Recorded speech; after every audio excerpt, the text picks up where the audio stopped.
সে এটা হলো এমন একটা মহিলা যে আপনার ১০০ টাকা ক্ষতি করার জন্যে সে ১,০০০ টাকা খরচ করবে। বুঝতে পারছেন?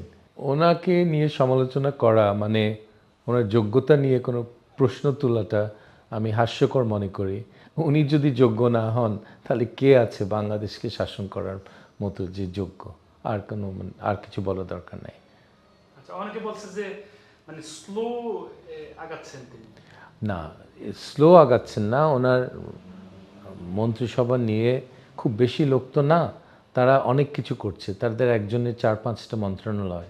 তো এটাও মাথায় রাখতে হবে। ৬০-৭০ জনের ক্যাবিনেট যা করতে পারে ১৫ জনেরটা করা খুব কঠিন। দিনে তো কাজ করার জন্যে ১৫ ঘন্টার বেশি তো কেউ কাজ করতে পারবে না।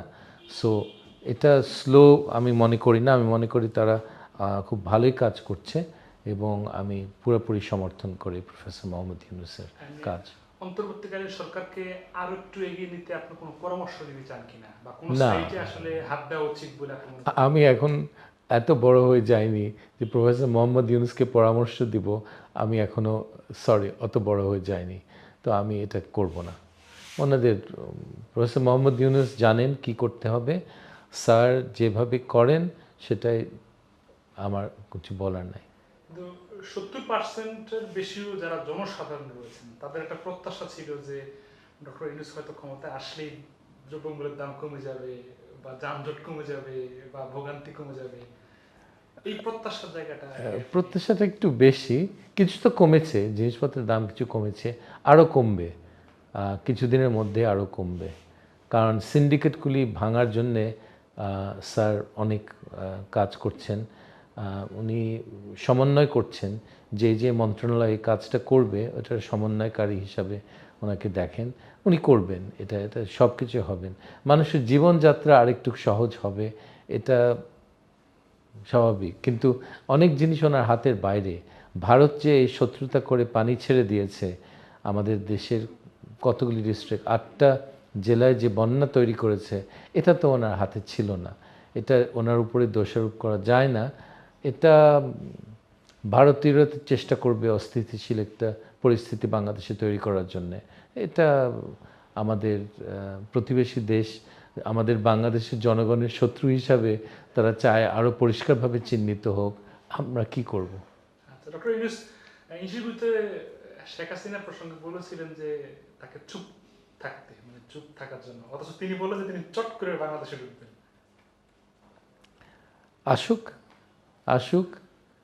বাংলাদেশে জনগণের সামনে আসার মতো যদি সাহস থাকে এই মহিলার, আসুক। আমার আর কিছু বলার নাই। কিন্তু উনি চট করে ঢুকে যাবেন, দেখব কি কোন দিক থেকে ঢুকে। কিন্তু আমি বললাম তো, তা নাৎসি পার্টি যেমন এখন ব্যান্ড হয়ে গেছে জার্মানিতে, নাৎসি পার্টি নিষিদ্ধ হয়ে গেছে। আওয়ামী লীগও আমি মনে করি নিষিদ্ধ করার খুব ভালো আইনি যুক্তি আছে। যে দল নির্বাচনের মাধ্যমে ক্ষমতায় এসে নির্বাচন প্রক্রিয়া ধ্বংস করেছে ২ বার, তার বাপও করেছে, সেও করেছে, তাদের বোধহয় আর বিশ্বাস করা উচিত না যে গণতান্ত্রিক কোনো অবকাঠামোর মধ্যে তাদেরকে একটা জায়গা দেওয়ার কোনো কারণ দেখি না।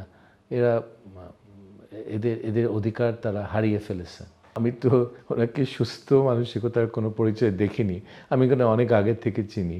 শি ইজ এ সাইকোপ্যাথ, মানে আধ পাগল একটা মহিলা, অর্ধশিক্ষিত আধ পাগল। এই মহিলার থেকে আমি এর চেয়ে বেশি আশা করি না।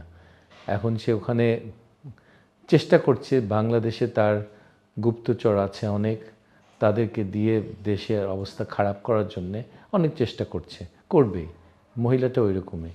সে ১,০০০ টাকা লস করবে আপনাকে ১০০ টাকা ক্ষতি করার জন্যে। সো এই ধরনের মহিলা হলো এইসব খুব মানে তারা যে ধরনের মানসিকতা, এটাতে ওর থেকে ভালো কিছু আশা করা যায় না কোনো দিন।